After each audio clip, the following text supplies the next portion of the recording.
Greetings, everyone. We have a few housekeeping items we'd like to share to ensure that tonight's meeting is a successful one. During this meeting, we will provide information that is specific to and focuses on ATL Zoning 2.0 and the process. We have set aside opportunities for participants to ask questions to our speakers following each presentation.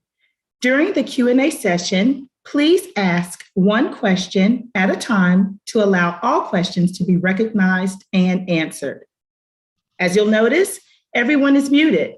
Please use the raise your hand icon in the lower toolbar to request to be unmuted for your question. Speakers will be called in the order in which the hand raised icons are lifted. If you're joining the meeting via telephone, please press *9 to raise your hand and *6 to unmute when your phone number is called. You may also post questions in the chat as we will be answering questions from that feature. Additionally, if you are watching live via YouTube, please post your questions in the YouTube chat. If you're watching the Idea Labs at a viewing party, please share your questions with the facilitator. And tonight, we'll be taking in-person questions from Midtown Alliance. We will make every effort to answer unanswered general questions asked tonight on the project website's frequently asked questions page. Thank you. Good evening, everyone. My name is Kieta Holmes, and I'm the Director of the Office of Zoning and Development. And welcome to Idea Lab number 3. Tonight, we'll be discussing 2 new concepts, mobility and access and urban ecology. Please remember that the Idea Labs are designed to discuss topics that are being discussed throughout the country. These ideas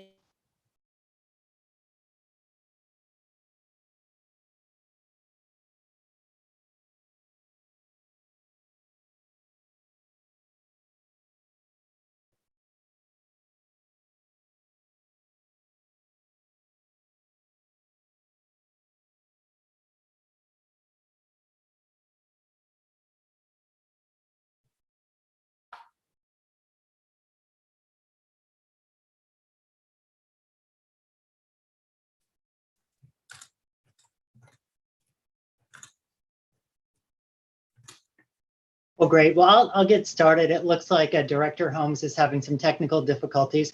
If we could go to the next slide, please, I will continue her comments. Great. Well, good evening, everyone. My name is Caleb Rossico. I am Project Manager for the Atlanta Zoning Rewrite Consultant Team. And I would like to echo the introductory remarks by Director Holmes, welcoming you all to our 3rd Idea Lab, where we talk about issues of coding for mobility and access and transportation. And as Director Holmes was mentioning, I'd like to emphasize that the purpose of these Idea Labs is not to suggest specific recommendations for the City of Atlanta. We're not at that point in the process yet. Rather, we would like Idea Labs to throw out best practices from various parts of the country and to gauge people's interest in further exploring these concepts, these ideas, as we write the zoning code down in the future. So again, we have 2 topics tonight, both of which are peripherally related to zoning, but are very, very important for the City of Atlanta to think about as we embark on this process. Next. The other thing that I wanted to mention for those of you who may not be able to watch the entire recording tonight or may be watching on YouTube, all of the meetings are being recorded and will be posted on the project website, which is atlzoning.com. Additionally, we are using a variety of methods where people who are viewing this either in person or later can reach out to us and share their comments. We've set up a hotline at 404-546-0116. And we've also set up an email address, atlzoning2@atlantagA.gov, which goes to both myself and Director Holmes. And then finally, the videos are being streamed and recorded on YouTube, and that will be posted to the project website. You just need to search for Atlanta Department of City Planning for access. Next. Additionally, because we do have several folks who are in viewing parties this evening, we've tailored the interactive portion of the Idea Lab to incorporate their participation as well. So for those of you who are at viewing parties, please get out your mobile devices if you have them and go to the website menti.com. That's MENTI.com. Here, you will be able to access a code, 8709-1693. And then using that mechanism, you'll be able to follow along with the polling. So we're going to have polling both through the Zoom app for those who are using Zoom, and then we'll have additional polling for everyone using Menti. And so it's very important. The final thing I wanted to mention for those who may be using Menti is even though there is a chat feature on there, unfortunately, those do not actually come to me. So please, please, please, if anyone using the Menti app has a question or has a comment, please use the project website or the email or the hotline mentioned before. So with that said, we'd like to get started and make sure that everyone's Mentimeter accounts work. And so we wanted to start out with a very simple question for everyone and really try to find out how you learned about this particular Idea Lab this evening. So if you could, please go to the Project Menti page if you're in person, or to the poll and let us know how you heard about it. Was it from an email blast? Was it through word of mouth? What was the specific mechanism? Let's see here. So let's see. Okay, so we've got a lot of people through the email, which is great. Social media, word of mouth, and then others. And then for those of you who are joining in person, quite a few others, quite a few email blasts and word of mouth. So we'll give that a few more seconds for folks to log in and make sure everything works. But it looks like we're definitely on track. Okay, great. Next, please. So before we turn it over to John Funny to speak about transportation, I wanted to start by giving a little bit of context about why a conversation really dedicated to zoning and the zoning ordinance is even thinking about transportation, is even talking about transportation. Next. And the reason for that is that zoning and transportation really are very interlinked. As we all know, the zoning code does not directly shape Atlanta's transportation system. It doesn't define where MARTA routes go. It doesn't define where streets need to go. It doesn't define any specific transportation need, but it's also very closely related nevertheless. Next, there's an indirect way that zoning relates to transportation through the way that zoning shapes private development, and the layout of private development actually shapes transportation. And we in the city planning transportation world like to think about land use and transportation as sort of a circle, an interacted circle, where the way the transportation system impacts the way people can access different goods and services. That level of access impacts land use. That level of land use impacts activity and movement patterns, which again interacts with transportation. So there really is a circle, an interactive circle, which is why we think it's important to have a conversation about transportation this evening. Next. So what are some of the direct ways that zoning impacts the way we get around, the way we access goods and services, the way we move through our community? Well, generally speaking, there are 6 major ways. There is obviously the issues of parking and thinking about vehicle parking and bike parking and scooter parking and all of that. There's also the way that zoning regulates what can happen on the curb, especially in the city of Atlanta. Additionally, zoning affects the layout of neighborhoods, especially new development, and issues of connectivity. It also can define sidewalk requirements and sidewalk standards, and it can also support transit. And then finally, zoning and transportation also very closely impact design. Next. However, for the purpose of this evening, we're really going to focus on the top 5 aspects: parking, curbside management, new streets, streetscapes, and support for transit. We're not forgetting about design, but the next Idea Lab on December 14th is going to be all about issues of design and neighborhood character and different ways that cities can regulate them. So we really felt that that warranted its own unique conversation. So what I'd like to do now next is to go very briefly through some of the existing ways that Atlanta's zoning ordinance actually affects these. And I'll start with parking.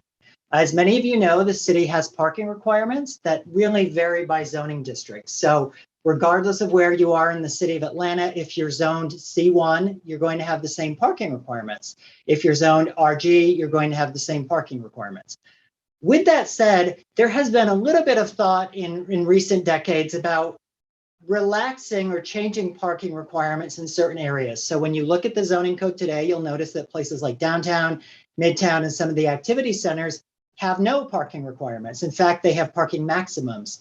Additionally, those standards apply within a half a mile of high capacity transit, which really is the MARTA rail today, and a couple of streetcar stops. And then there are a couple of zoning districts that also have no parking requirements. And as was mentioned, some of these also incorporate parking maximums. Next. Additionally, we felt that it was important to talk about transportation and parking and how we get around our city, because we also do, believe it or not, have a relatively high percentage of households in the city of Atlanta, which either by necessity or by choice do not own cars. And so as we think about the city, about 16% of all households in the city do not have access to a vehicle. This is from the 2019 US Census American Community Survey. And of the renters, almost 1/4 of all renter households do not have cars. Now, they're obviously distributed across the city, as you can see in the map here and review later. But the important thing is to recognize that Atlanta does have a sizable percentage of folks who do not own cars. And so again, that relates to zoning, that relates to transportation. Next. Zoning also impacts curbside management, as I was mentioning. Several of our zoning districts have incentives for things like new street parking, bus shelters and bus stops, and loading zones. And then even the newer districts also incorporate what we call access management, which is restricting the number of curb cuts. Next. Additionally, there are many of the newer zoning districts in the city that do begin to talk about connectivity, incorporating requirements that say that when major properties are redeveloped, they have to put in streets and blocks in order to provide some of the benefits that John's going to talk about of multiple route options. And these tend to be the quality of life districts, most of the special public interest districts, so your downtowns, your midtowns, your Buckheads, and a few others, and then in the Beltline overlay. The subdivision ordinance, which generally in most communities would address this, actually only applies in the single family districts in Atlanta. Next. And then one of the things where the zoning ordinance does a very good job, in my opinion, is the requirements that new development citywide has to upgrade the sidewalks and the streetscapes as redevelopment occurs. So if you've been around Atlanta in really the past 20 years, you'll notice that as major developments come in, they've put in street trees, they've put in wider sidewalks, they've put in streetscapes. And typically, although not always, these are 15 feet in the more commercial mixed use areas, 11 feet in the multifamily. Next. And then slightly narrower in the residential neighborhoods, usually varying to have to match what the existing pattern on based on site conditions and context. Next. And then finally, the final way that we're going to talk about tonight that zoning can impact transportation is by incorporating incentives around transit. Now, the Atlanta zoning ordinance has actually had special MARTA area zoning since it was created in 1982. These were originally called the SPI districts, or special public interest districts. And so what this means is that most of the higher density growth areas, the areas where the city expects the bulk of growth to occur, actually already have zoning that to varying degrees supports transit. But with that said, we also know that Atlanta is about to embark on a rapid expansion of the streetcar network. And MARTA is looking at updating the bus routes to perhaps having more frequent service on some corridors. So the code does not necessarily relate to these sort of developing emerging types of transit in the city. Next. And so with that said, I'll turn it over to Mr. Funny to talk in a little bit more detail. Thank you.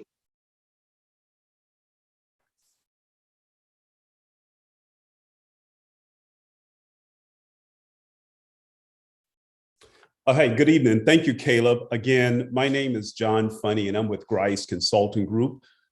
We are a planning and engineering firm heavily focusing on city and urban planning with an emphasis on transportation planning and traffic engineering. I'm the principal with the firm here in the Atlanta office. And next slide, please. I want to spend a few minutes going through and talking about mobility. I'll share, what is mobility versus transportation. I'll talk about some guiding principles that we use as professionals when it comes to parking, as Caleb mentioned, curb management, expanded street network, streetscape, and then tools to support transit. So I'll go over some of the guiding principles that we use in the profession for those different areas. Next slide, please. So what is mobility? Mobility doesn't mean the same thing as transportation. Sometimes we confuse the two and thinking it's the same thing. It's not the same thing. Next slide. Mobility is actually the ability to move freely, to freely move or to be moved.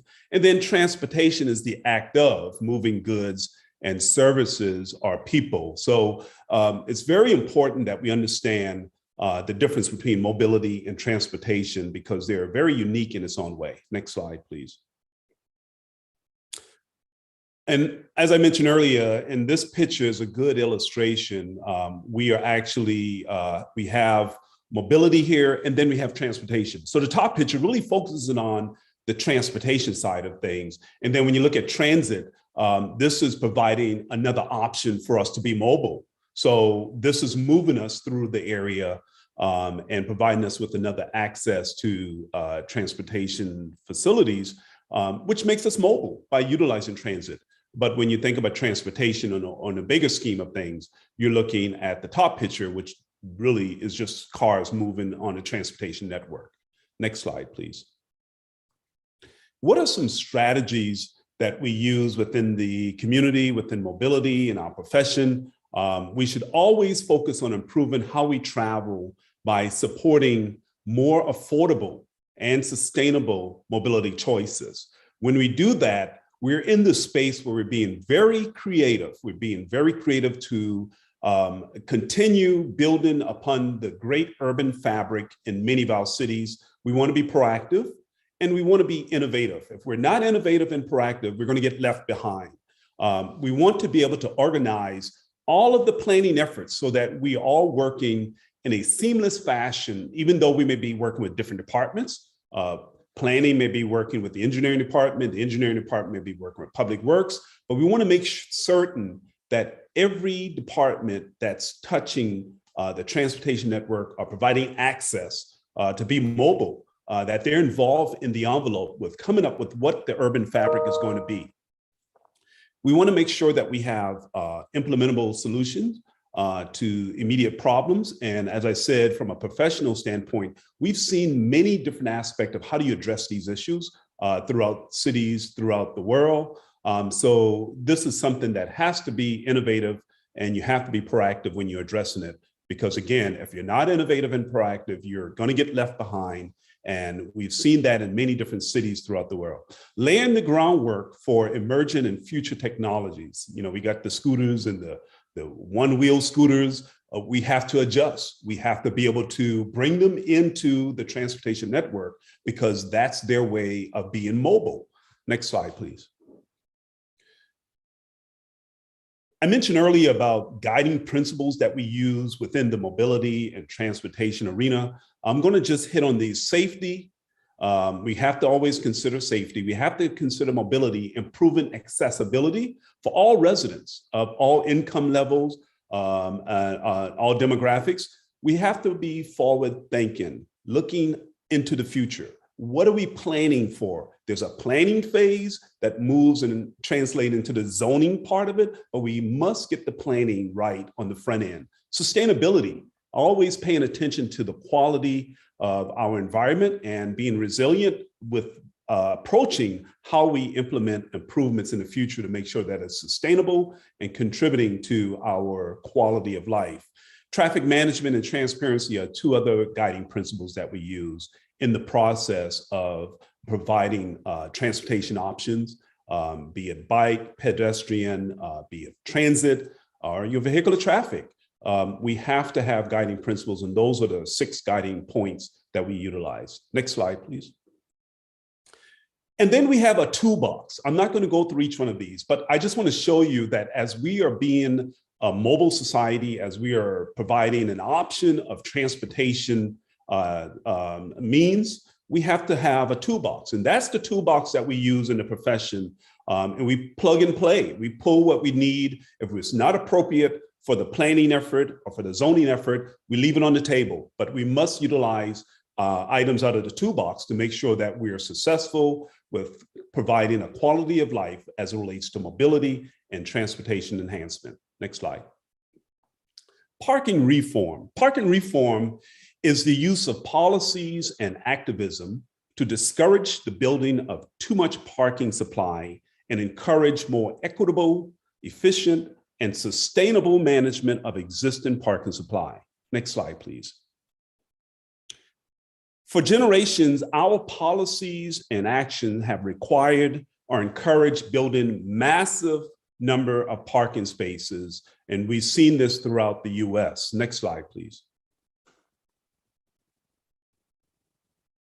This is a single use here. You have a mall in the center, and then you get utilization of a lot of asphalt, and then you have a lot of empty spaces.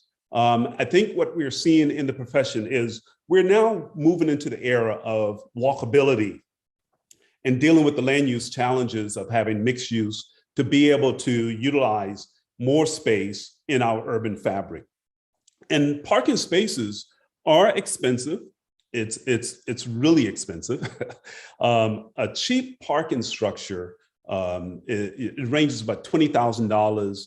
And in many cities, as you have urban core cities, the value of the land is more expensive. It's ranging from $40,000 to $60,000 per stall, which is common. Underground parking can easily double the per stall cost. As a general rule, we tend to say $100 per month in needed to be added to the rent for parking. Conventional parking, it can actually increase rent or mortgage somewhere between $200 to $500 a month. Next slide, please. Car parking takes up a lot of space. If you see here, we have the beautiful palm trees and a lot of empty spaces. That's what's around most of the malls that exist from the 80 and 90 eras, is that they build the mall, that one use, and then they have a lot of asphalt. And when you're looking at a parking space itself, each space takes out about 180 square feet. That's a lot of space. And just multiply that time, the number of spaces that you see in this lot. And those are spaces that's not being utilized, it's not efficient. So we have to look at how we're doing things moving forward into the future.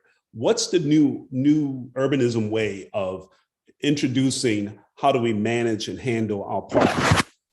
Car parking encourages more ownership, more car ownership, and more driving. So when you have the spaces, that's what happens. And then we have more the externalities, the traffic congestion, the delays, the pollutants, the carbon monoxide, the hydrocarbons, the nitric oxide. These are bad elements that goes into our atmosphere. So we have to be very cognizant of that. And we have to make certain that as we're planning to be a sustainable society, we have to pay attention to what are we doing? What are we introducing during the planning phase, which ultimately turns into the zoning side of the world. But during the planning stage, we have to be very interested in what are we doing to our economy? What are we doing to our society? And what are we doing to the environment? In the next slide, please. So when you look at the fine-grained livability within the area, you have a lot of small blocks, and you have the opportunity to provide parking when you redevelop, but you have to pay attention to what's there today so that as you build for a livable area, you accommodate the land uses, which are mixed land uses. We love mixed land uses because you have an opportunity to share parking facilities between the different uses that may exist in an area that's being redeveloped, or should I say the fabric that's being restitched for the future. Next slide. Again, walking in the, but making it accessible. You park and you want to have places, safe, accessible places to walk, giving more room to restaurants, as you see here. The parking could go away. It can go away and provide more curb space so that you can have the actual table outside dining areas, which is one of the main features that have been changed in our downtown areas or different areas. As you see more people out and walking, they like sitting outside. So that battles with, okay, what do we do with the parking on the street? Do we need that? Can they reach that destination by using transit or jumping on their scooters? Or getting an Uber or a Lyft. So we have to really consider all those elements as we're moving into the next phase of how do we handle being mobile and how do we handle our transportation network. And just recently, the COVID-19 pandemic has slowed development projects worldwide through personal automobile use. And this is something that has dropped, but now it's picking back up. The numbers are picking back up. There is a broad support now for returning to the pre-pandemic focus on making urban places more dense with a focus on walkable neighborhoods. And this is a prime example here, making it walkable so that people can reach these destinations. Millennials and Generation Zers drive less than previous generations. A growing number of people working from home and shopping online are reshaping traditional urban commutes and travel. So we have to really rethink how we now shop, and we have to rethink where we're working. And we're working from home, so there is no need for a commute to go to a big parking space at your office building. So we have to really look at that and consider that moving forward. Next slide. Zoning is just one piece of a larger urban design puzzle.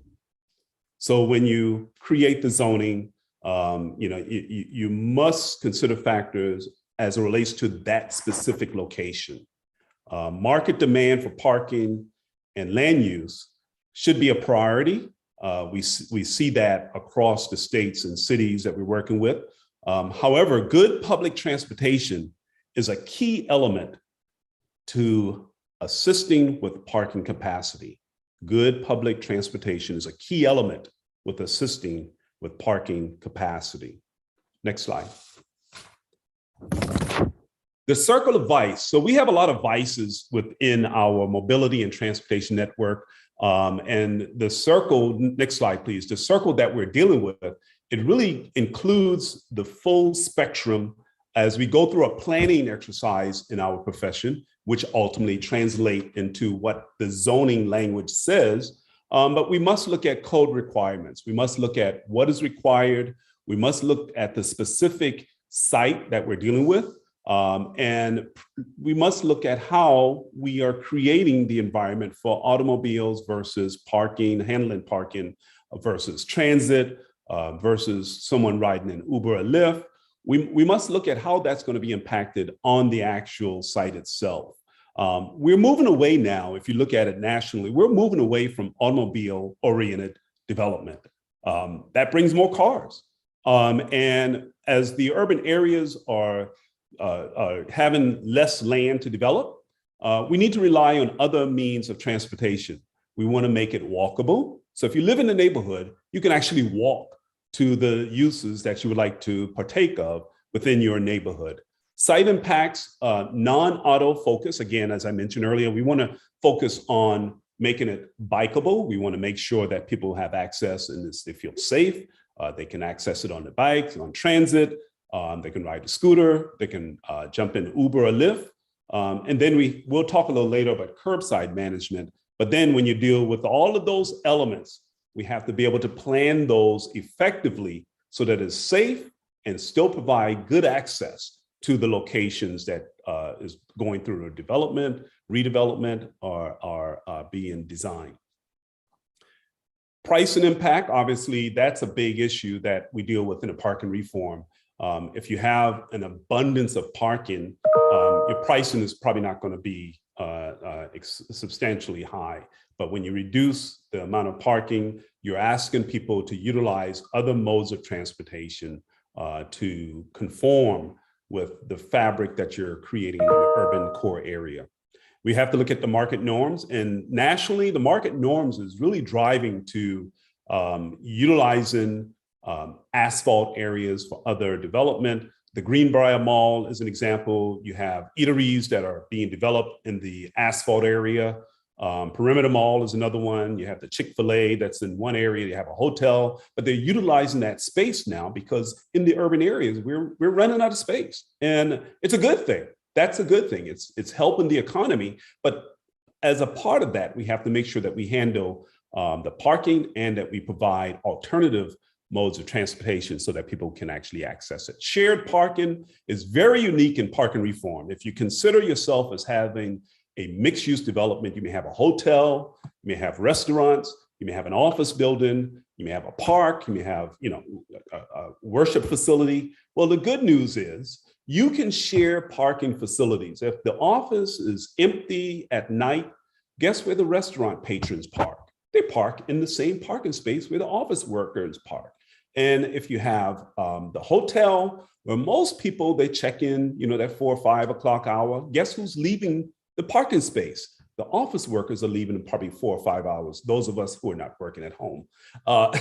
So this is an opportunity to share parking, meaning you do not have to build an overwhelming amount of parking for each individual uses. I think there was a slide earlier that spoke about single uses. No longer, from a national perspective, are we addressing single-use parking. We're really trying to bring them together in the same envelope so we can share parking. And then on expectations, people have anxiety. Well, parking brings anxiety. The way to handle that is to introduce other modes. Use transit. You don't have to worry about where you park because the transit is going to let you off at a very safe, convenient spot to reach your development, to reach your neighborhood. And it gets rid of the anxiety. No need to run the blood pressure up. So utilizing other modes of transportation, jumping into Uber, it's accessible, safe, or Lyft, Uber or Lyft. It would provide you access and it would provide mobility within the urban fabric. Next slide, please. Parking is policy. Now, we talk about planning. Planning is very important, and we do that on the front end. But out of planning, you come up with recommendations, which ultimately drive into policies. Policies that assist with being mobile, policies that assist with how do you handle parking, policy that assists with the transportation options that are available to us as we go through a redevelopment area or new development. Next slide. It's all about policy. At the center of it all, you're going to have a lot of bubbles and a lot of movement. Transportation options is going to be there. I talked about that extensively now. Bikes, pedestrian, walking, transit, Uber, Lyft, the scooters. I like to say the one-wheel scooter. I've seen a lot of those in the city of Atlanta.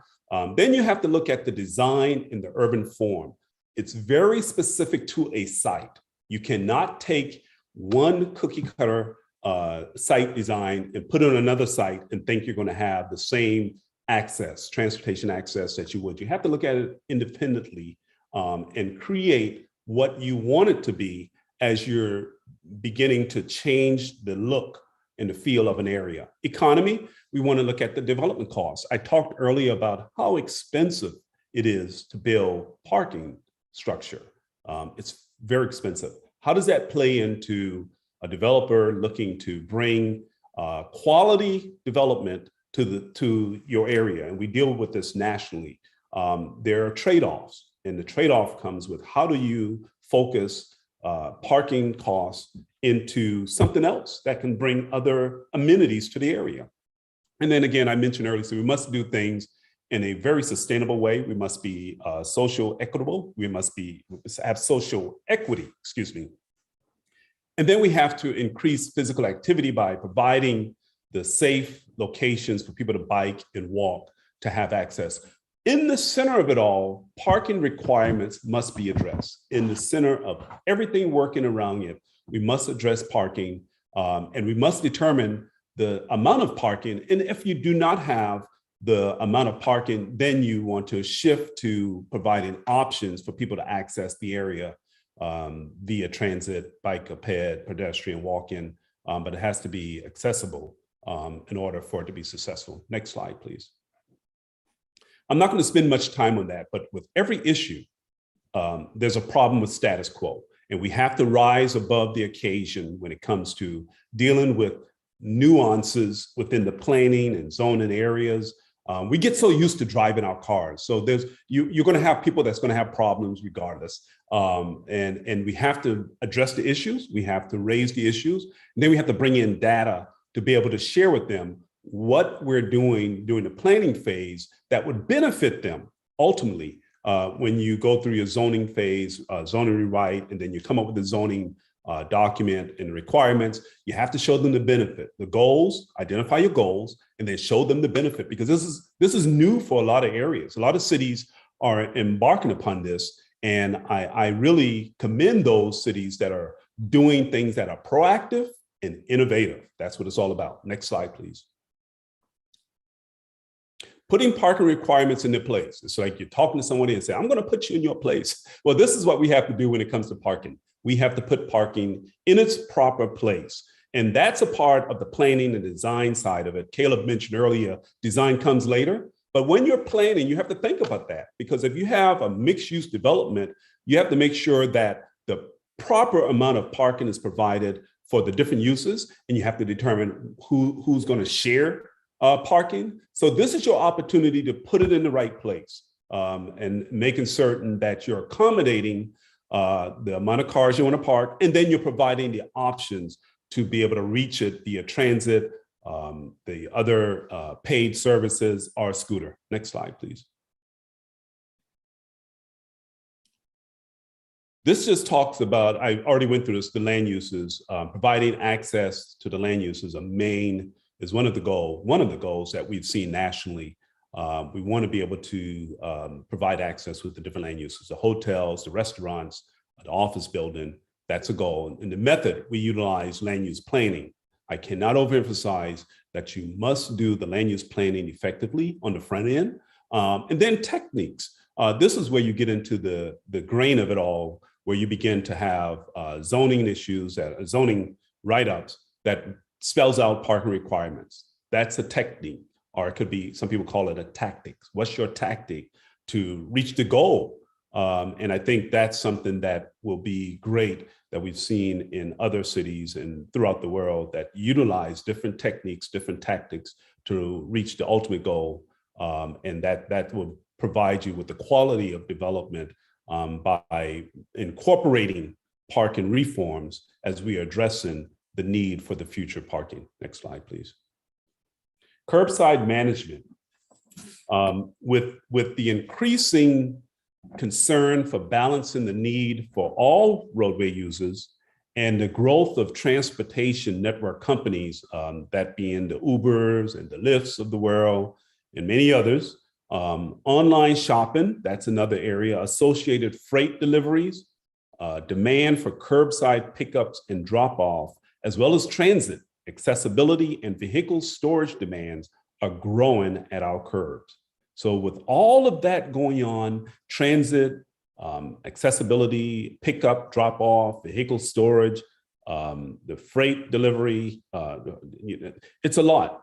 So curbside management seeks to inventory, optimize, allocate, and manage the curb space to maximize mobility, safety, and access for the wide variety of curb demands. And we do have a lot of demands on our curb. I name a few of them there. Next slide, please. So here we have the curb wearing several hats. It's a connector. You're connecting to the bike, you're connecting to transit, you're connecting to your ride share, you're connected to your Uber, you're connected to your Lyft. And then the curb is a major asset. That's a valuable piece of property. That's a major asset to our mobility world, to the transportation network. And it's multi-purpose. And there are a growing number of demands on our curbside. You know, the most recent big one, but it's not a recent big one. One of the big one is food delivery. Uber Eats, for example, you order Uber Eats and you're going to get your food, hopefully within the time they commit to. And they're going to try to park right on the curb and run upstairs or run to your door and bring you your food. That's another area that we have to add to this whole list of the purpose of the curb. What's happening here. And then we want to have, it's a means to our goal. The curb can be a tool to achieve community goals with us working together with the community, with the neighbors in a very engaged fashion during the planning phase. And I keep emphasizing the planning phase because that's so important. You can reach a common goal, come to a consensus based upon the community goals. Next slide, please. So space allocation is one thing we always take a look at. What's happening today as it relates to the curb? How is it oriented for us today? Right now, today, you can look at it and say it's oriented for drivers. And you have 17, on this slide, it shows 83% that's oriented for drivers. The remaining 17% is scrabbled between the bikes, the Uber Eats, the Uber Lyft, the Lyft, transit. Oh, don't forget the scooters. That's a small percentage. So in the planning phase, you have an opportunity to identify how do you allocate space along the curb. Next slide, please.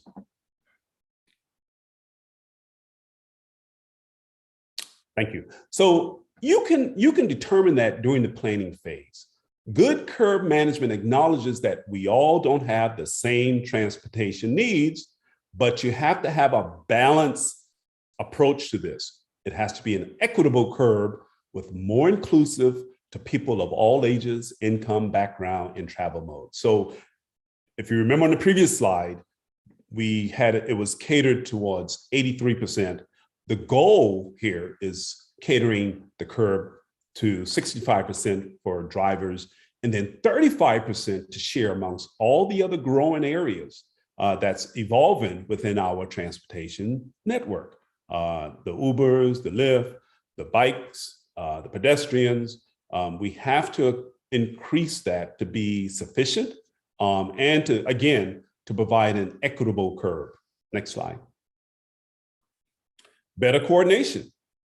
The whole idea here is coordinating during the planning phase so that you can determine what is applicable to zoning and what is applicable to the context of the neighborhood and the street and the corridor that you're addressing. It has to be very specific to the city, to the area, so that you can then address the goals of the community. That's what I shared earlier. It's very important that you engage the community to get them to be a part of determining what would they like to see and what would they like to be a part of the actual curbside management, because they're the users and they're the one that can speak to their experience as they are approaching different curbs throughout the city. Next slide, please.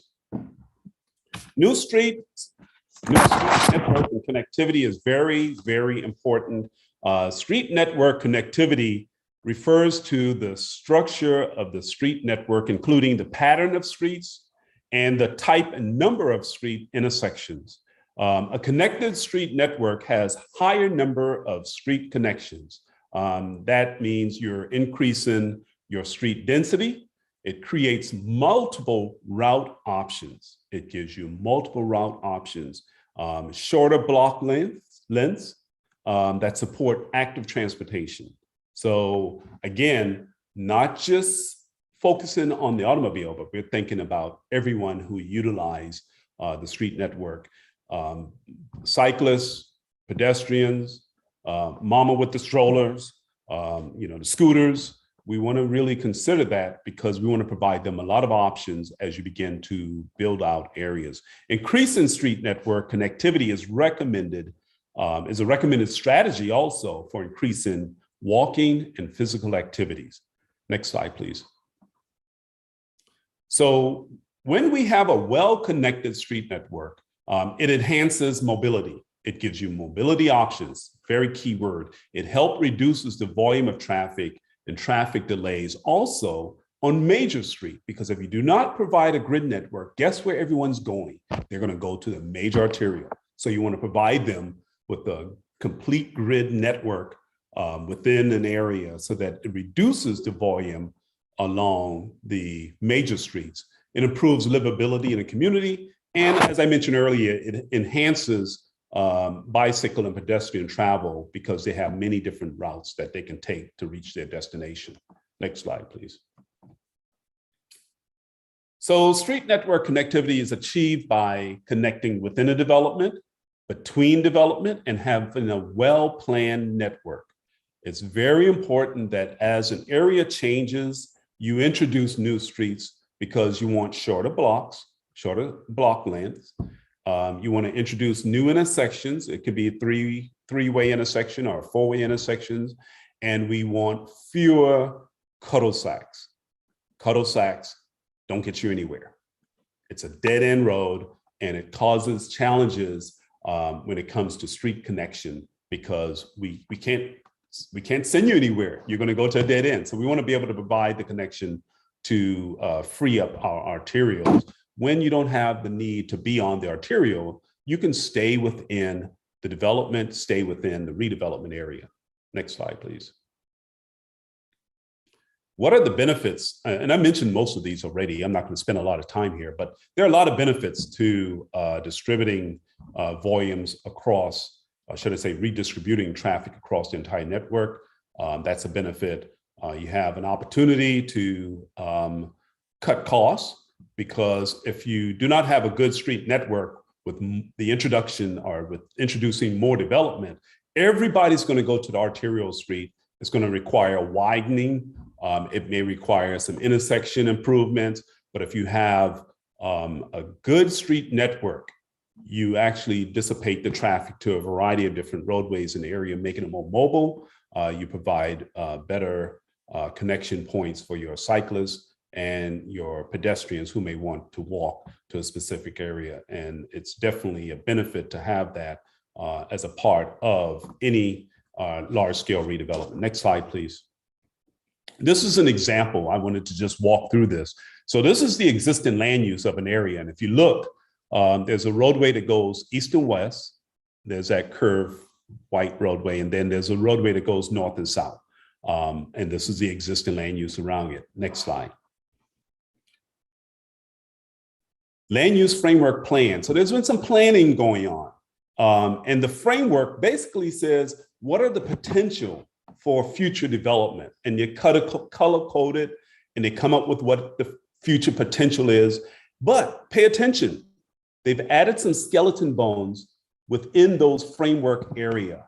Those are roadways. Those are your street grid network to create connection, to make it more mobile, and to provide the smaller blocks. Next slide, please. Building upon that, now you get into that zoning phase of it, and they know what they can put in these areas. They can do single family, they can do commercial, they can do a farmer's market, they can do a natural food store, they can do a police precinct. They know now because they've gone through that planning phase and now they're in the zoning. Next slide. Here's it from a side view. I guess you tilt the world a little bit and you can look at it. There's that major roadway going through. Not much access to the availability of land adjacent to this corridor. Not much access. But if now we look at when we add, go to the next slide, please. When we add the planning elements to this, and we add what's going to be there, and we add the tree-lined streets, you see now that we're adding access. We're making it more mobile. We do that through the planning side of it. And then we are providing smaller blocks by actually providing intersections so that they can now traverse through the development versus having to go to the major arterial to get to another component of the development. They can now travel internal of this development to reach their destination when it may just be within the development. So that's the proposed street network. Next slide, please. Streetscape improvement with redevelopment. Next slide. Streetscape must occur mostly, I shouldn't say must, streetscape mostly occurs in public right-of-way.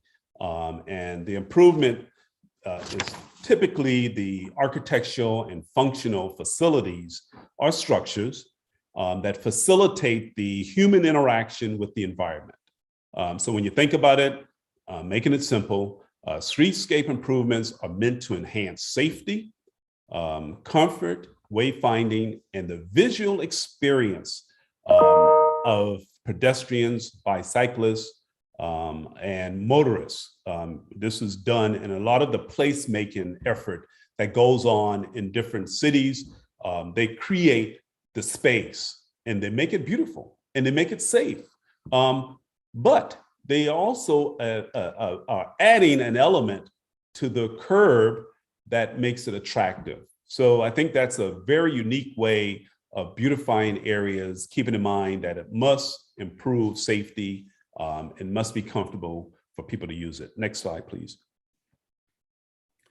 What are some elements that we tend to see within a streetscape footprint? Lighting, street furniture, paving, signage, street trees, landscaping. And again, it should provide for a safe and convenient and comfort for pedestrians and cyclists. And as I mentioned earlier, it's incorporated in the placemaking of change, of creating what are we looking to be when we grow up. It's visually unifying and it organizes the street of a district. It's very unique to have good streetscaping because everyone uses it. Pedestrians enjoy it, cyclists. It gives a pleasant drive down a corridor as you're going through an area of a city or an area that's being redeveloped. It makes it very attractive by adding these amenities. Next slide, please. Tools to support transit. Next slide. So cities can support transit through zoning. This is very unique and very creative because one, we have to provide the opportunities for it to happen. We have to be proactive, as I mentioned earlier. We have to think ahead of what are we doing as we change areas, as we introduce new areas, as we redevelop areas. Transit is a great way to support redevelopment. And tools that we see often is density bonuses. Sometimes there are some density bonuses that are provided based upon the development, based upon the being proactive. And we want to also we want to say also from a national perspective, minimum building setbacks. If you think about how buildings were built in the 70s, 80s, and 90s, they create space for parking. If we're going to introduce transit, you can now pull that building closer to the roadway, adjacent to the streetscape area, and still be able to have a quality built environment. We want to also mention that there are other tools that can be used, reduce parking near transit. If you have a transit facility, a tool is you reduce parking and you ask people and get people to support transit and increase your transit ridership. But you have to provide the safe and accessible walkway between the transit locations, transit stop or stations to the development area. So these are tools that are utilized in the process. There's another slide here on the transit tools. We want to mention that tools to support transit, it should be tailored again to the context of the area that's being planned, the area that's being designed. We have to look at it and tailor it to that specific area. Much of this, again, goes on in the planning side of it. We plan first, and then zoning comes second. And that's the same as we deal with the transit-oriented development. We must have good urban design. We must focus on mixed use, high density, and we must prohibit auto-oriented development. So with that, I'm going to turn it back to Caleb, and he'll take it from here. Thank you very much. In conclusion, it's a great opportunity to utilize what's happening nationally to bring about change to an environment, to provide quality of life as the area changes. So thank you for having me this evening. And Caleb, I'll turn it back to you now. Great. Thank you very much, John, for a very thorough overview of transportation, sort of best practices for our consideration. And what I think is so interesting is that many of the things that you've talked about actually align with some of the previous conversations, the importance of recognizing context and avoidance of a sort of one-size-fits-all approach, the importance of making sure that any zoning changes align with the planning process and sort of the community's vision for its future, coordination with other city agencies, recognizing that zoning is sort of one piece of a bigger animal, and then finally making sure that we can incorporate best practices. So with that said, we've got about 10 minutes for questions. So John, we'll turn it over to Director Holmes to field the questions. If we have any questions, would you go ahead, John? No, I was just going to say, okay. If we have any questions, would you please raise your virtual hand by using the raise your hand feature in Zoom or dialing *9 if you're on the phone? Or do we have any questions from our viewing party at Midtown Alliance? First question is from Mr. Paul McMurray. Yeah. This is Paul McMurray from Joseph Park. I've heard a presentation like this many times, and unfortunately, there's sort of a reality that, really, unless great investments in infrastructure are made, we don't really live in walkable communities, even though we may live near the Beltline. So, and there's also situations where I really don't want everyone driving through my neighborhood, or like all those motorcycle groups that are running around the city of Atlanta, and not obeying stop signs. I don't want a motorcycle gang running through the neighborhood either. So, so just opening streets up, or the street grid idea isn't necessarily always the best idea. And again, the infrastructure to avoid parking in cars really isn't there. Like if I have to go to work when it's not virtual, I want to use a car, and the infrastructure of my life today, I have to use it. And other people do, therefore we need parking. So thank you, Mr. McMurray. Thank you. Our next question is from Jonathan Miller. Good evening, Jonathan Miller, NPUN and Inman Park. I was curious about something you said. You talked about creating grids. That ship has sailed in a lot of the neighborhoods that we really care about, the conservation areas, I think we've called them in previous meetings. So how do your planning principles address existing neighborhoods where the street grid I'm not sure it's a grid, especially in Inman Park, but the streets are there, the buildings are there. So how do you adjust your planning principles for existing neighborhoods with character? Thank you. Yeah, existing neighborhoods that are there already, typically they stay in that form or fashion until it reaches a life cycle, and then it may go through a redevelopment. I think most of the new street networks occurs when an area goes through a redevelopment. And in this world that we live in, and we see this a lot with shopping centers, it goes through a cycle. It's not going to be a shopping center. It may not be the same shopping center, but it goes through a cycle. So the opportunity to introduce that new street is when it reaches that point of change. Right, but you're exactly correct. Existing residential area that's already built and it's there, that's not where you're going to see the new street because you already have your structure in place. Next question is from Roberto Roman.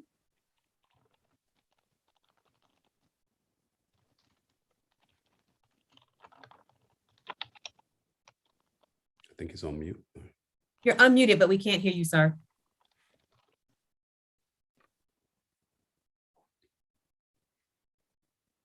Okay, can you hear me now? Yes, sir. There we go. I'm sorry about that. So I wanted to ask, you mentioned mobility guiding principles, safety and improving accessibility and transportation options.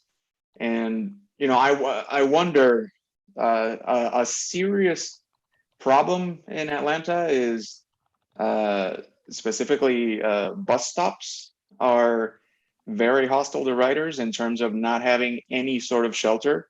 So I see, mothers with children at 6 a.m. in, 40-degree weather, just standing next to basically just a sign. Is there anything that can be done via zoning to require bus shelters? I mean, I know you can zone for, sidewalks, but I was doing some searching here in the code and whatnot, but couldn't really find in time, who really has jurisdiction over something like that. So for requiring bus shelters as just an important next step, especially in a context as limited as Atlanta when it comes to pedestrian transportation and mobility. I've seen it done both ways from our profession. As we look at cities, the transit agency would sometimes step in and provide it. Some cities, they actually require the developer to actually follow the standards and integrate the bus shelter, the space, the requirements, following the transit. I started to say metro like I'm in DC, but following the actual transit standards. So it's done both ways. The most important thing, it must be done because you made a good point. You want to provide access, safe access for the users. And the only way you're going to do that is you're going to have to respect the users and provide them with facilities that sometimes become a part of the streetscape. I talked to you earlier about structures as a part of the streetscape. That can be a part of the streetscape. But again, it's done in a variety of different ways in different cities throughout the world. Sometimes the transit does it, transit agency does it, and then sometimes it's a requirement of the design on the applicant. And if I may add, there is a requirement today that in certain zoning districts, properties more than an acre existing to adjacent to a current MARTA bus stop have to upgrade it as part of redevelopment. Obviously, MARTA has to participate in that and agree with it.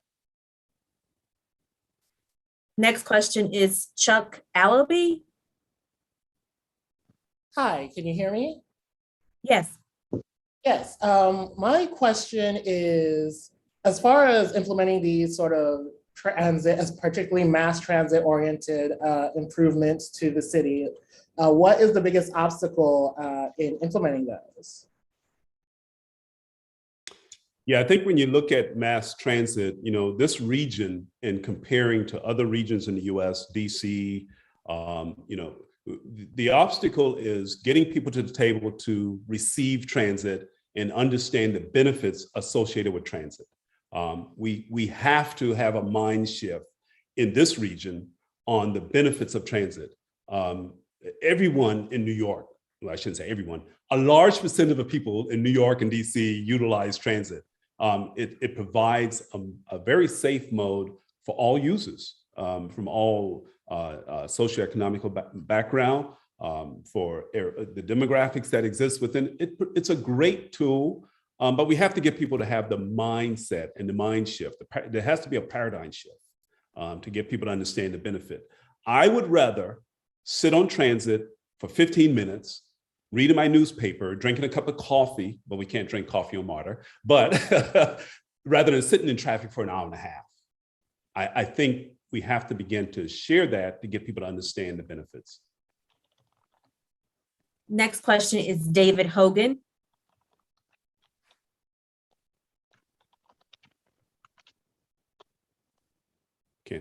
He's on mute. Can you guys hear me? Yes. Oh, great.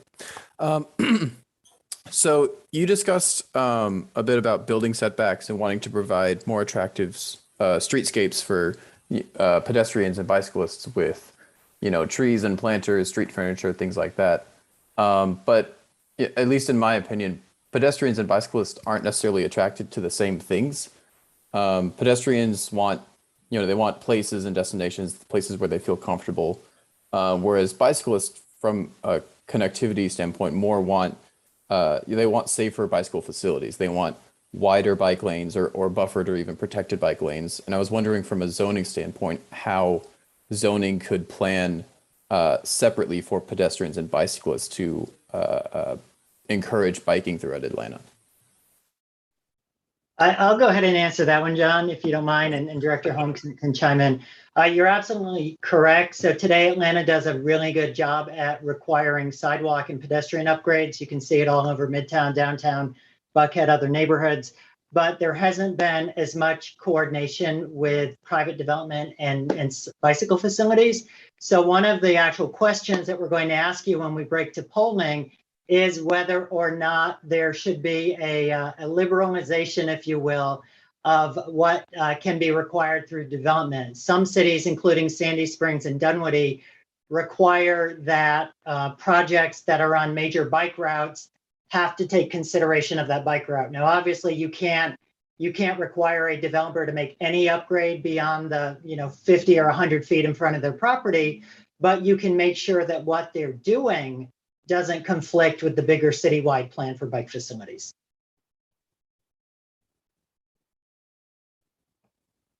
Next question is from Susanna Mayo.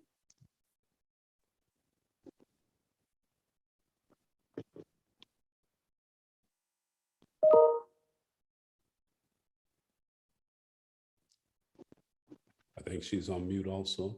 Can you hear me now? Yes. Okay, thank you. So first of all, it's all a very pretty picture, and I certainly commend all the work that has gone into this. But I did have some questions.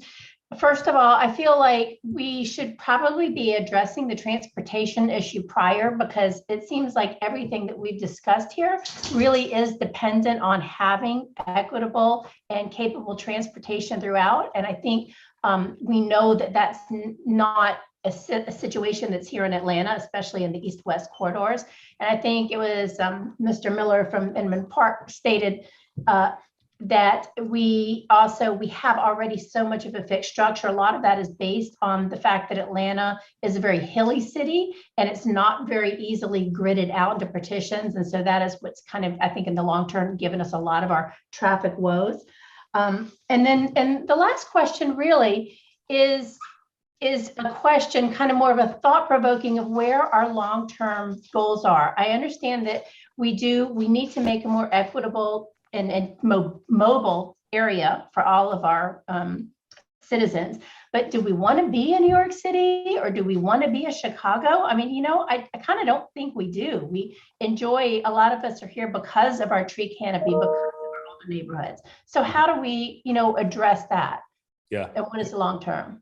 Great question and great point. Here's the good news. And this is why I like public engagement, because as I mentioned earlier, there are a lot of planning efforts that you want to make certain that you're marching to the same drumbeat to the other planning efforts. ARC does their regional transportation plan. The city of Atlanta has this Transportation Connect Atlanta plan.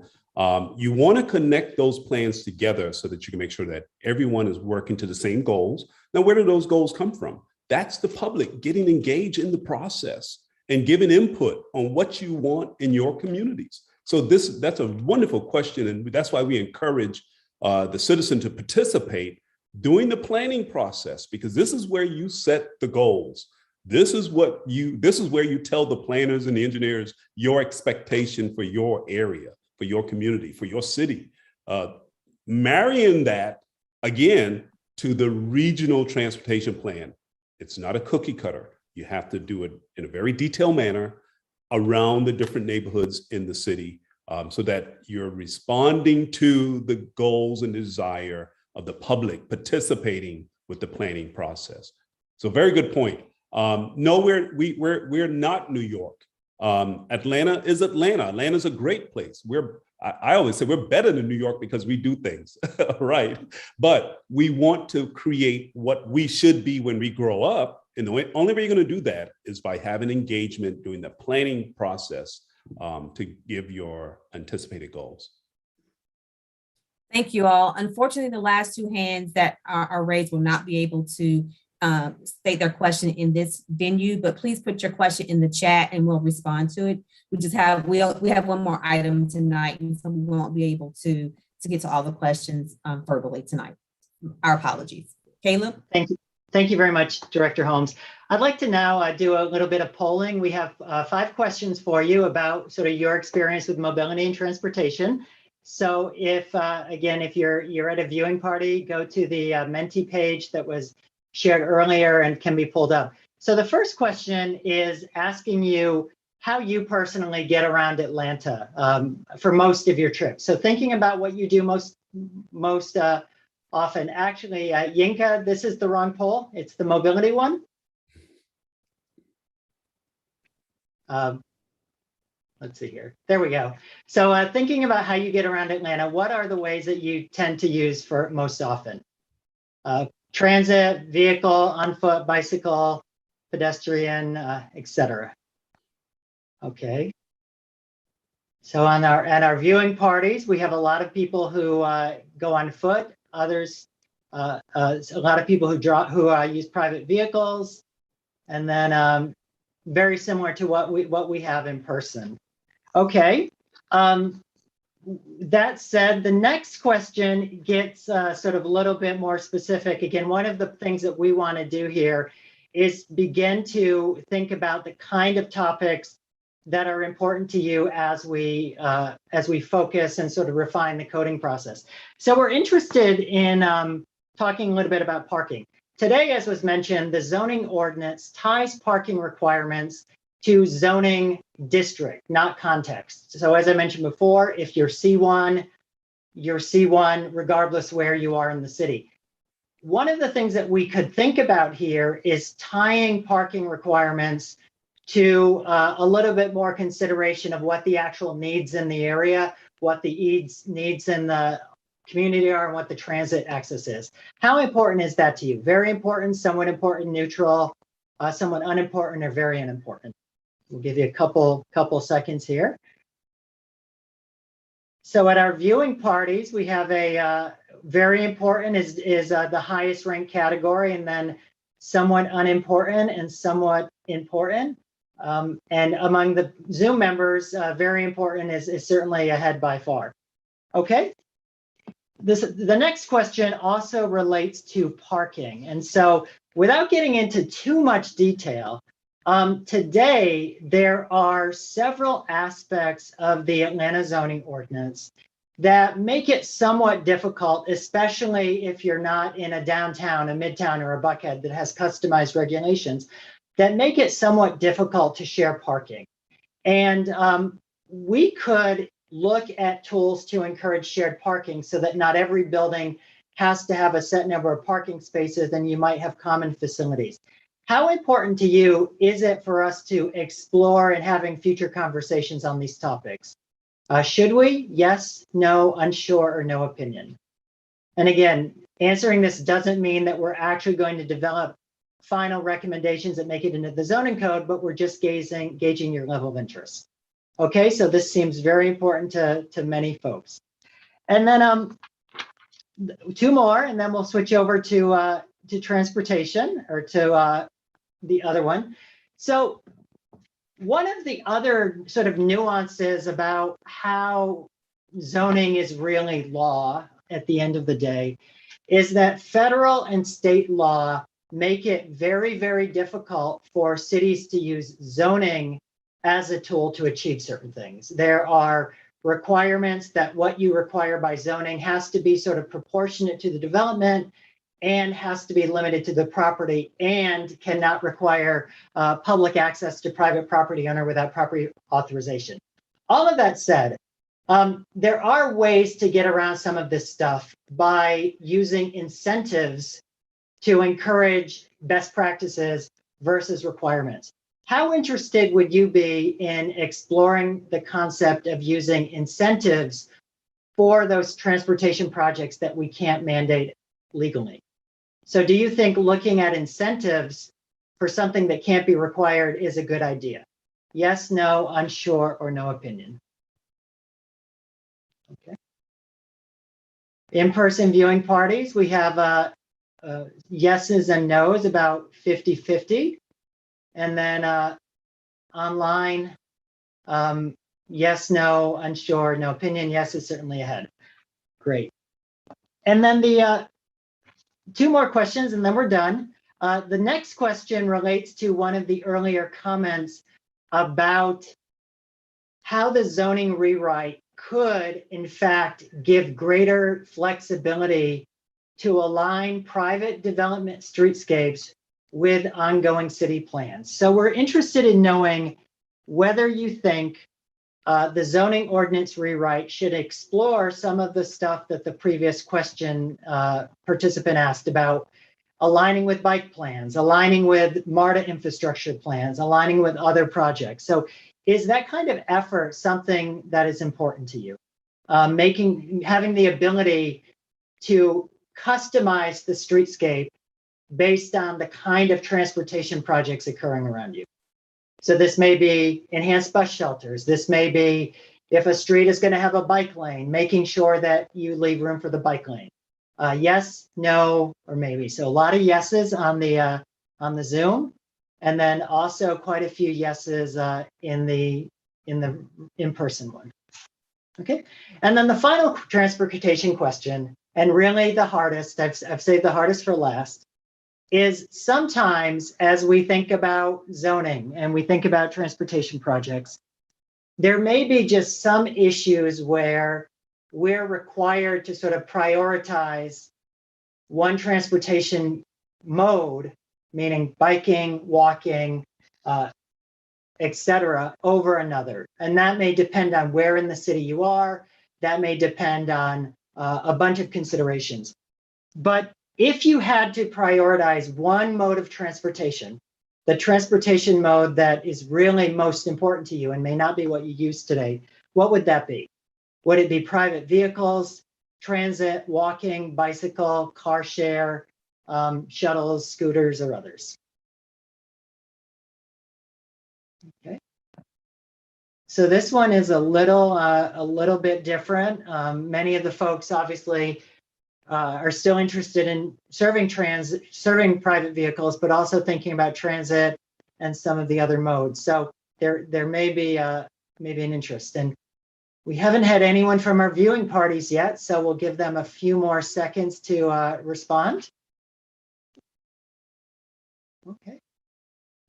Well, great. And with that said, that concludes the polling related to mobility and access. And now we're going to go to our next topic today, which is on the issue of urban ecology. And so I'm going to turn it over to our friends at South Face and then TSW to talk a little bit about urban ecology, starting with a brief video on it.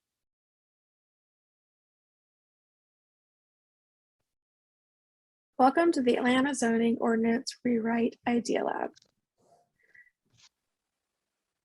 This is the Urban Ecology Idea Lab, and my name is Catherine Gunter. I'm a Senior Project Manager at South Face. I'm Robert Reed. I am formerly of South Face and an independent advisor now.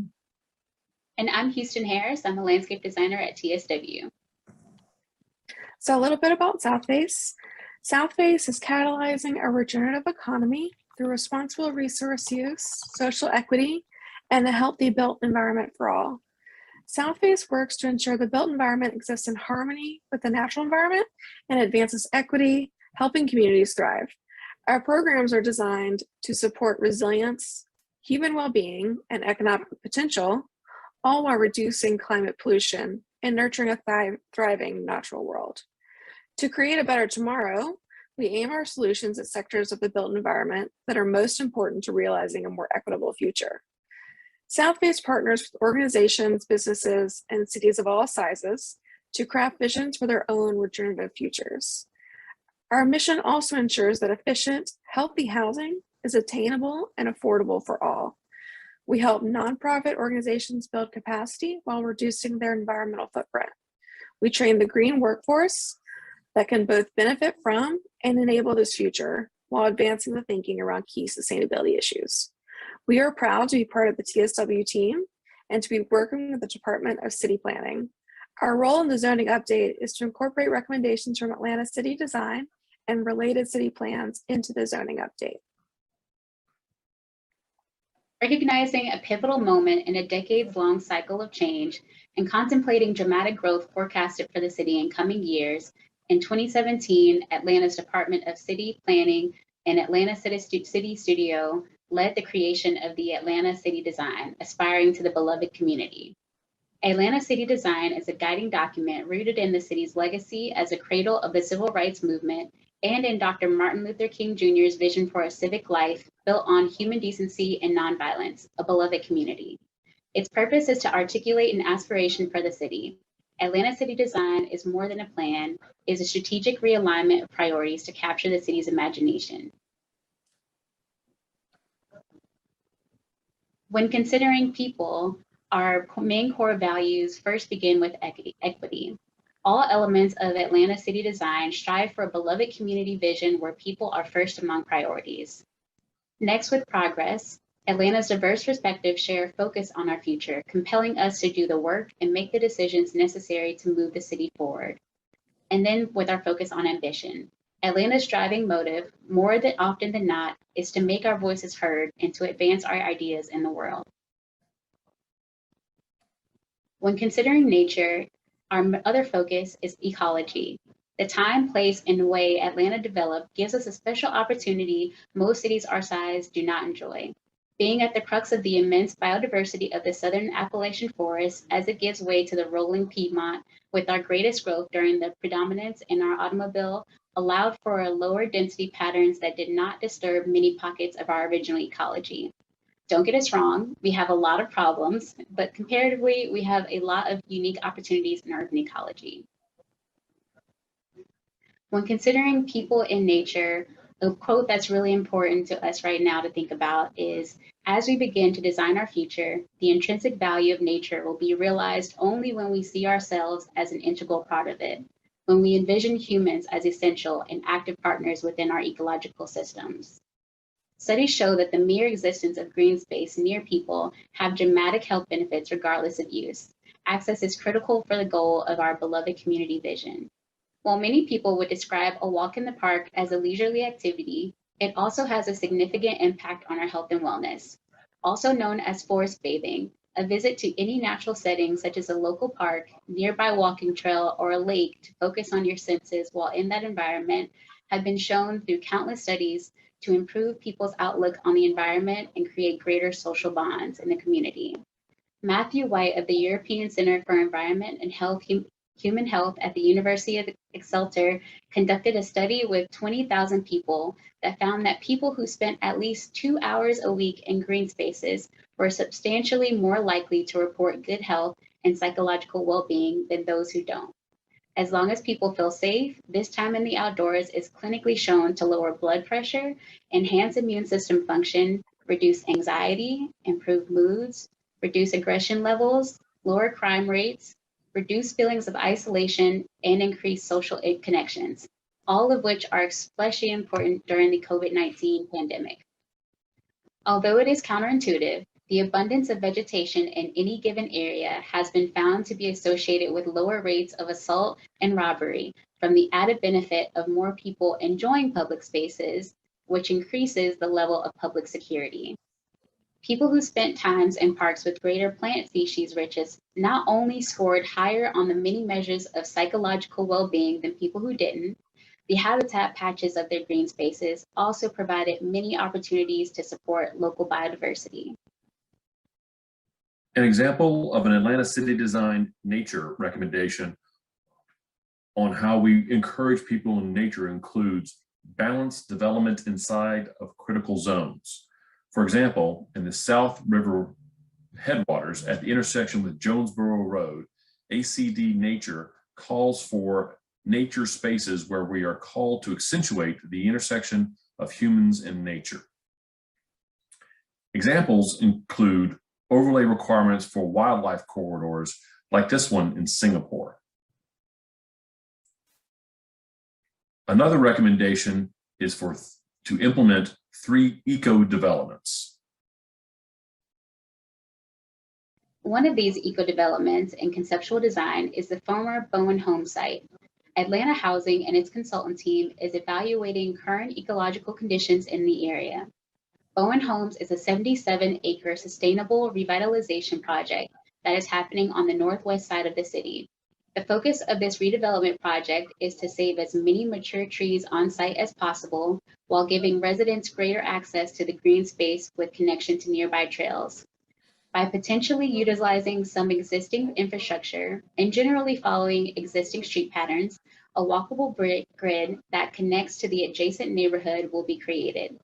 The goal of the project is to honor the memory of the place while adding additional affordable dwelling units and access to natural amenities in a higher density catalyst redevelopment project.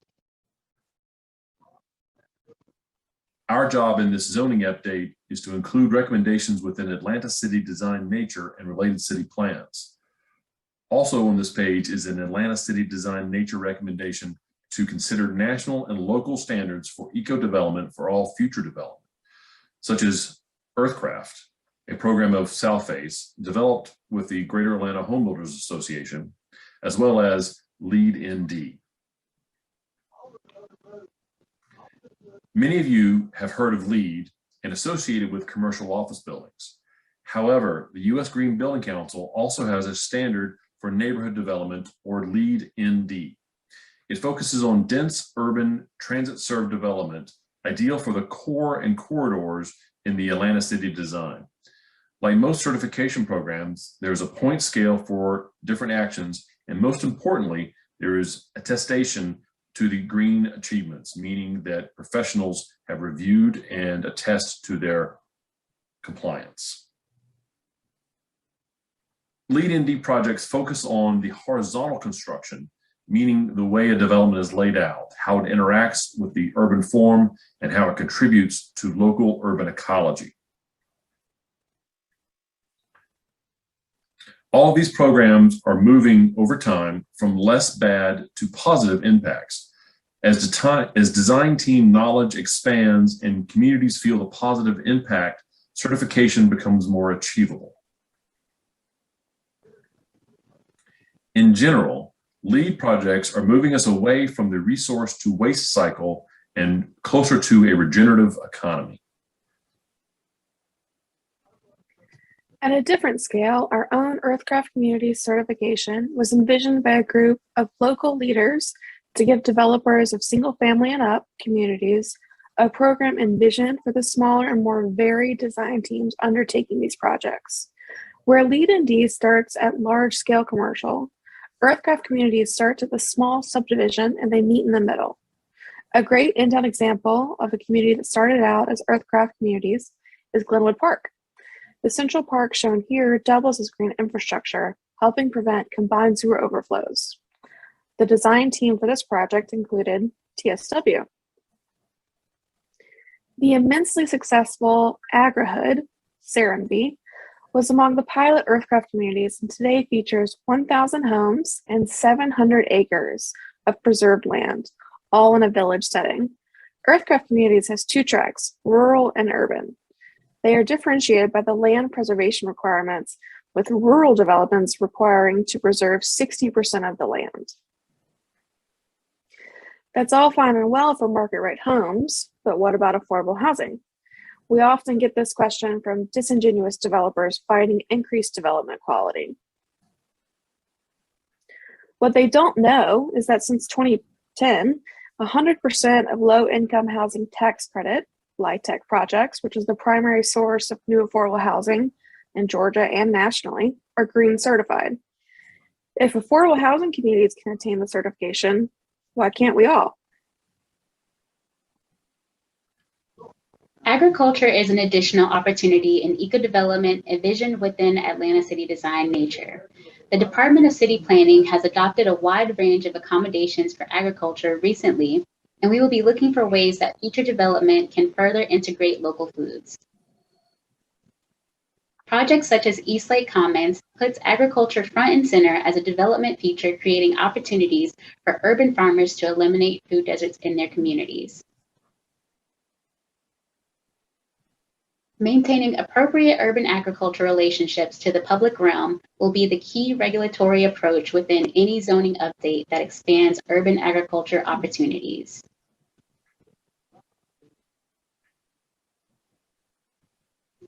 This rewrite will explore opportunities to better align the zoning with it and further support the tree canopy goal. To promote the health of our urban forests, we will be looking at further controls on invasive species at all levels of projects. As we move back to building elements governed by zoning updates, shading is an often overlooked opportunity that improves energy efficiency, especially as future temperatures are forecasted to rise. Renewable energy is briefly mentioned in the current zoning code, but we expect on-site generation to increase as technology brings down the cost over time. So we will be looking for appropriate allowances for projects seeking to offset their non-renewable energy impact. Moving to our final urban ecology topic, stormwater, Atlanta and Georgia at large have embraced green infrastructure approach to managing stormwater. Mostly located in other city regulations, green infrastructure needs to be understood a bit as we see more and more implementation. Green infrastructure at its heart is a shift in approach to the natural resource of water in the environment. In taking approaches modeled in nature, we are able to obtain corollary benefits from this necessary action. The Stockbridge Amphitheater is a brand new performing arts stage designed by TSW that can seat 3,400 people between fixed stadium seating and terrace lawns. Stockbridge City Hall, seen just in the upper right-hand corner of the top image, and several stormwater detention ponds surround the amphitheater at the outer edge. Faced with the need to have adequate parking for the amphitheater visitors, meet stormwater management requirements, as well as create public park space, TSW designed the spaces to integrate with one another rather than create designated areas to fulfill each of the site's needs. All the water that falls on the site runs through a 3-level stormwater treatment system that starts with the permeable pavers inside the amphitheater. The water then moves through the rain garden planters before filtering through a system of bioswales that lead to detention ponds and finally entering a nearby creek. This system helps filter the water running off the paved surfaces, as well as slowing the water to limit erosion. When the trees on site have matured, 90% of the park area and 60% of the parking lot areas will have tree canopy cover, which will create a more comfortable environment for visitors, increase habitat area, and reduce the urban heat island effect. Access to the site by all visitors was especially important for the project, which means that each type of seating in the amphitheater has a dedicated accessible section, and there are accessible loops around the site that lead from City Hall, the amphitheater plaza, the parking lots, and the park spaces around the ponds. Green infrastructure is an equity issue, and the disadvantaged communities often reside on land subject to pollution and flooding. Sometimes green infrastructure is hard to distinguish from regular infrastructure, like these permeable pavers in Peoplestown or these tree planters. But generally, it is designed to hold water like a sponge rather than to run it off like a funnel. Beyond the obvious environmental benefits, often green infrastructure is cheaper than traditional infrastructure, delivering an economic benefit. Green infrastructure is more attractive and protective of communities, delivering a people benefit. So how do you convert natural systems into a regulatory regime that is duplicable and translatable from the science and research into engineering? Well, you have to develop a technical manual, a big one. About 500 pages of technical details and specifications encourage proper installation and maintenance guidance. So how is Atlanta leading the way?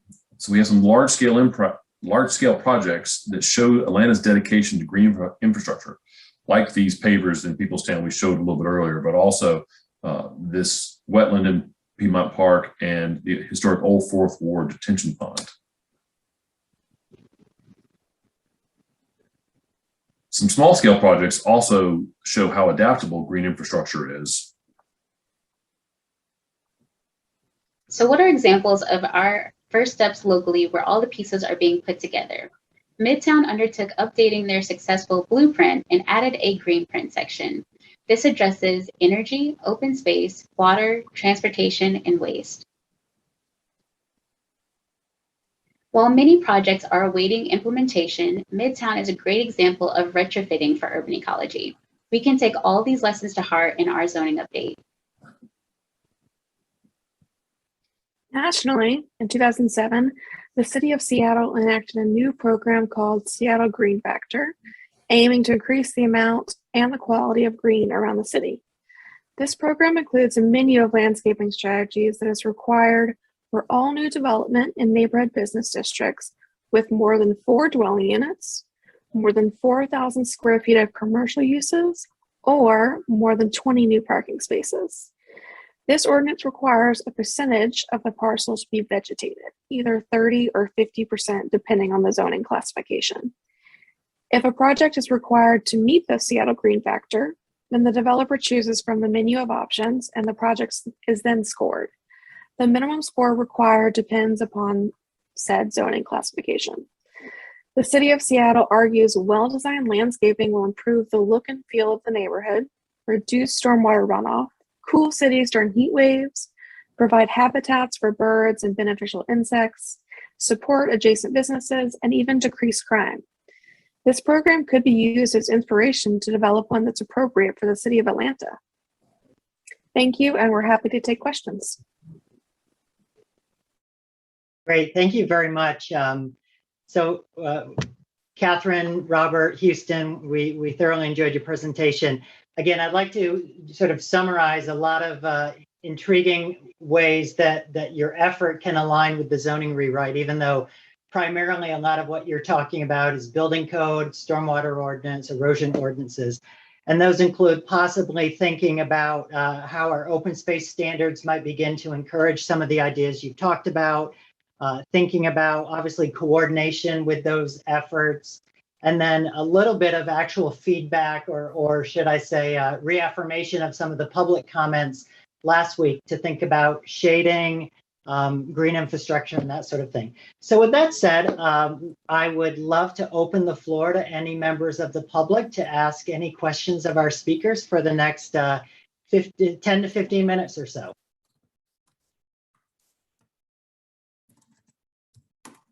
First question is from Jonathan Miller. Hi, I was listening and I heard something that struck a chord with respect to green infrastructure. Is there a way to incorporate into the zoning code? Do you suggest or recommend building into the zoning code either bonuses for including green infrastructure and or maybe reducing open space requirements if there are reasonable and appropriate green infrastructure included in the development? Thank you. Thank you, Jonathan. I think that our ordinance, the green infrastructure ordinance in particular, is very progressive. And as far as incorporating it into zoning, it is, I think it has its own sort of residing in the ordinance or residing in the environmental section as opposed to the zoning section.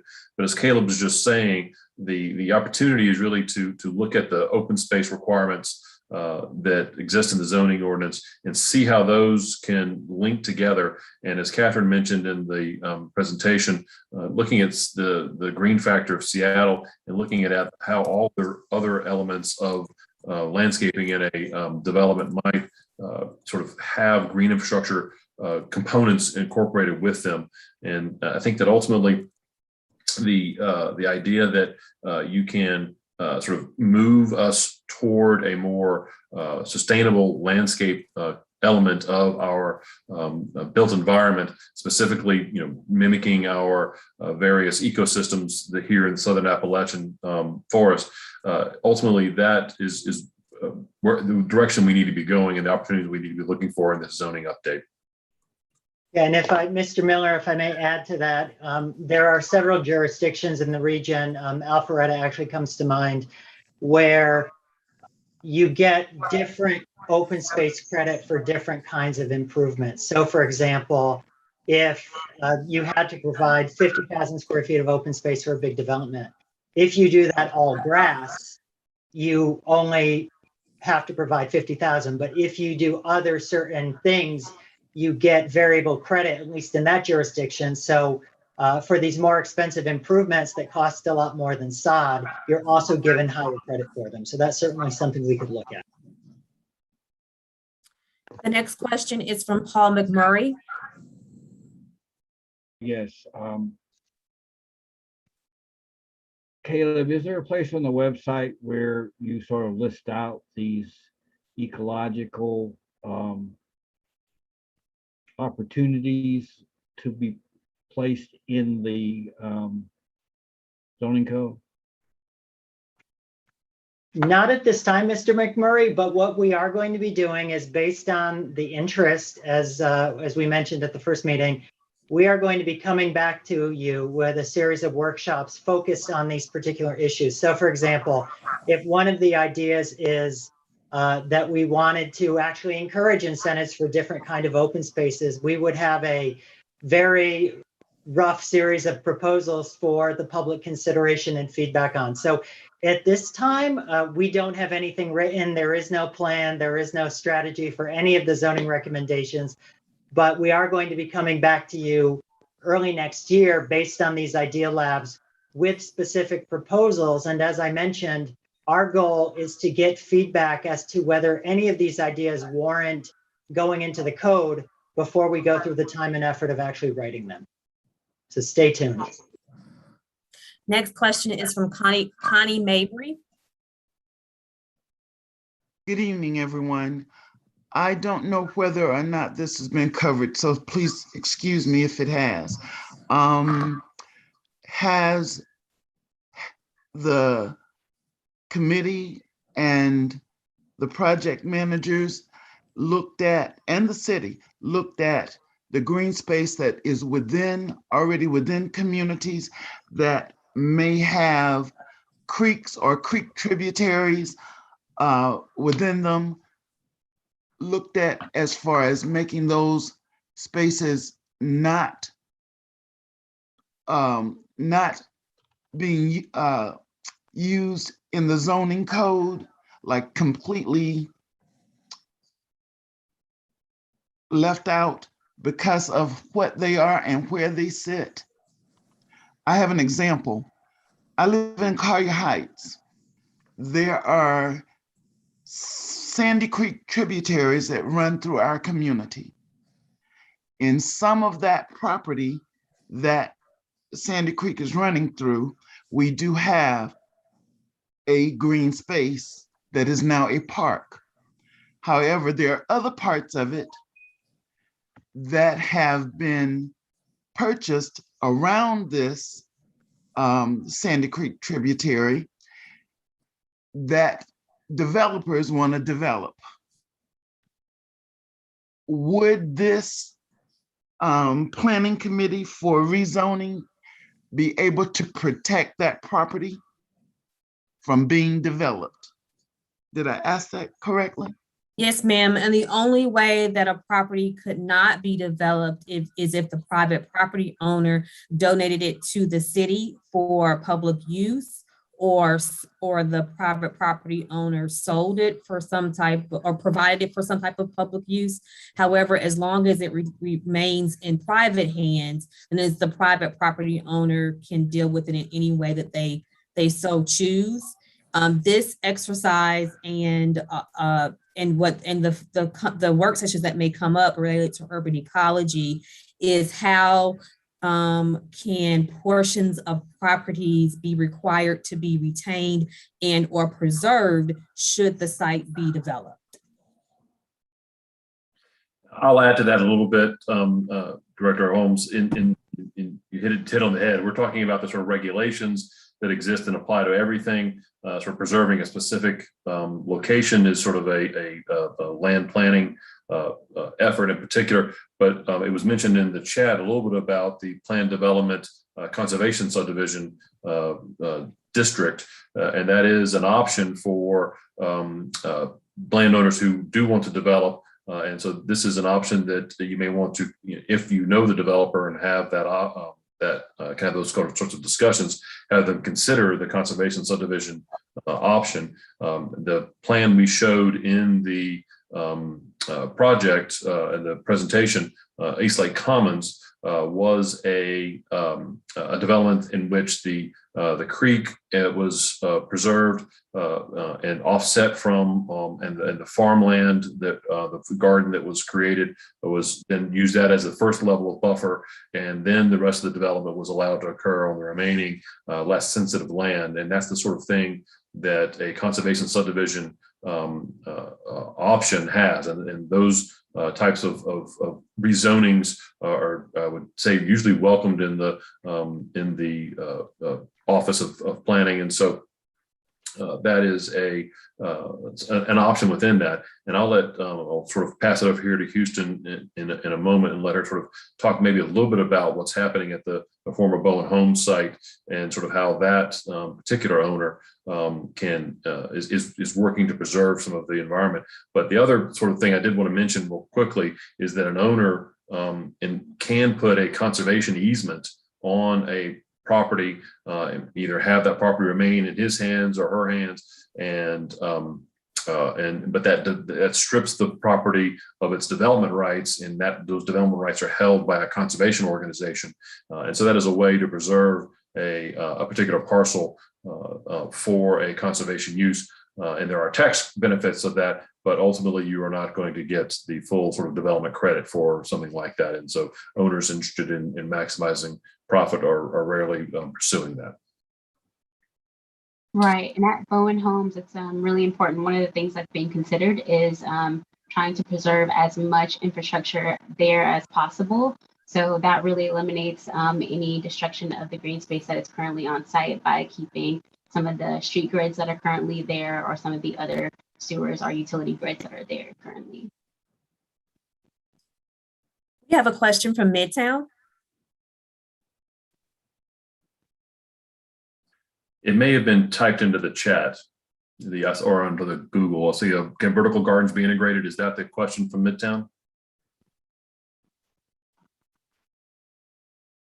Yeah, so there's a question from Midtown about whether or not vertical gardens could be considered urban green space. And I think that is exactly the kind of thing that we have an opportunity to do as part of this zoning ordinance rewrite. We mentioned previously that several communities across the region now give you bonus open space credit for green roofs. And I think that urban vertical gardens would be another example. So great question.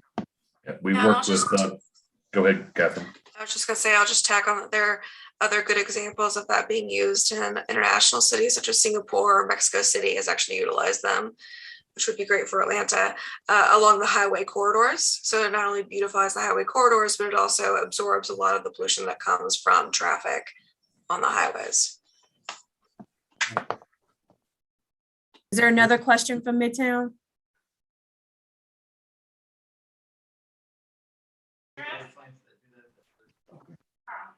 I think we've exhausted the questions. We have one more that just Oh, came actually, in. I see the microphone in someone's hand, Caleb. Go ahead.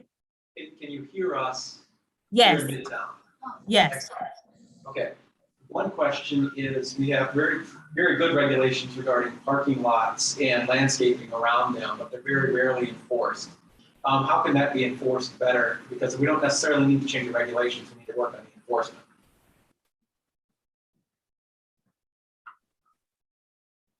I know that we are hiring more enforcement officers in the Department of City Planning.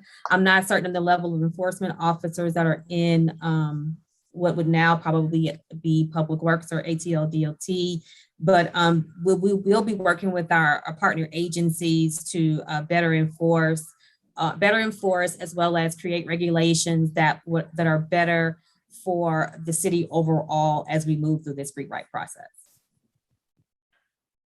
Alrighty, well, I think for the sake of time, I'd like to go move very quickly to the polling questions, and then we'll answer anyone else's questions.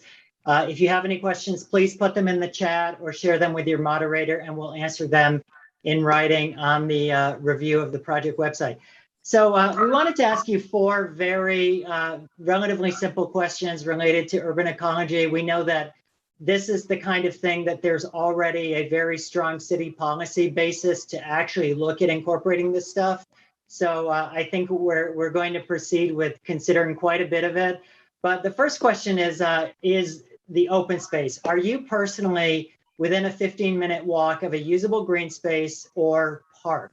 By usable green space, we mean something that may not be an official City of Atlanta park, but is accessible to the public. For example, the open space in front of the Federal Reserve or other private parks in your neighborhood, but may not necessarily be a public park. So yes or no? Okay. In terms of our in-person attendees, everyone is within. So, and then in terms of our Zoom, most people are. So that's great. But nevertheless, something very important to look at. The next question is about a little bit different topic, and it gets to the idea that this rewrite may be able to look at ensuring incentives for local agriculture and basically access to food and market type things. So do you have access in your neighborhood to, or not even in your neighborhood, but do you have easy access to a community garden or regular farmers market where you can get fresh food?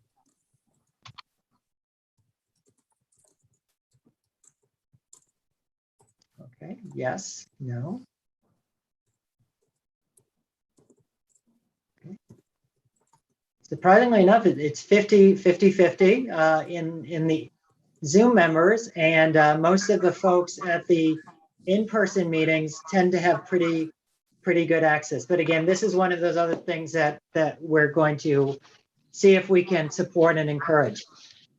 The next question is one that's going to hopefully hit very close to home. And by that, I mean literally. As was mentioned before, there is a requirement in most zoning districts for street trees.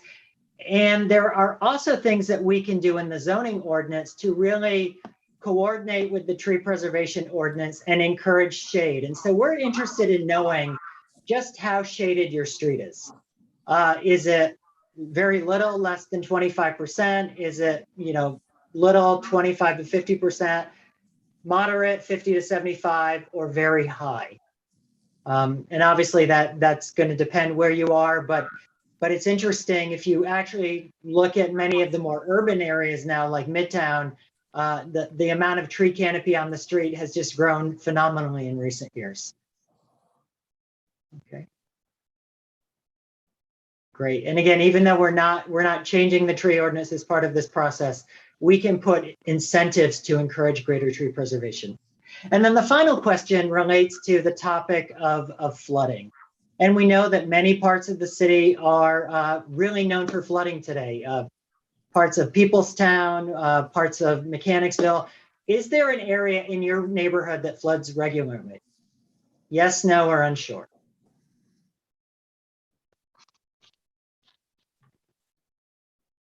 So quite a few yeses, and in the in-person, and or I should I say in the Zoom, and a fairly few in the in-person. So I think our two viewing parties are in Midtown and downtown. So so those areas may be less prone to flooding than other areas. Well, great. Well, that concludes our polling. I would like to again do a little bit of housekeeping and remind everyone how to stay in touch with us. So if we could go back to the presentation, please. I wanted to remind everyone that if anything has occurred to you during the course of this presentation that you haven't been able to either put in the chat or express through a question, please remember that you can email us again, atlzoning2@atlantagA.gov. I also wanted to remind everyone that these videos are recorded and will be posted. Typically, we're doing it in about 2 to 3 days.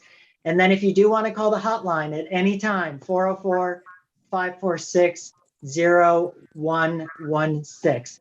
And then finally, I wanted to do a plug for the next Idea Lab, where we're going to focus on what I personally think is going to be one of the most interesting topics, and a topic that really, in some ways, builds upon everything that we've done today, which is this idea of how can we write a zoning ordinance that is tailored to the specific needs of specific parts of the city. And so we're going to have a presentation from national coding experts, Code Studio out of Austin, Texas, that talks about what some other major American cities are doing to code for place. So that means, like, how can we actually write zoning so that it varies by neighborhood to reflect the unique needs? Additionally, local architect Pavan Iyer is going to be talking about how can we use what we're calling, how can we unlock unused residential space or residual spaces in the city, put them to better use. So if you look around Atlanta, you'll see that we have a lot of unused parking lots. We have a lot of situations where older buildings from the 60s or 70s are set back from the street. They're really going to focus on what are some design interventions, what are some design approaches that could be incorporated into the zoning code to begin to unlock that residential space in unused areas of our city. So please, please, please, if you're interested in that, register at atlzoning.com under Idea Labs. I really can't say enough how I think this is going to be a very, very, very interesting session, and is really going to build on a lot of the things that we've talked about today. So with that said, I wanted to be respectful of your time, and thank you all so much for your commitment to helping us write a zoning ordinance that meets the needs of Atlanta's diverse communities over the next coming year. So thank you very much, and I look forward to seeing you in December.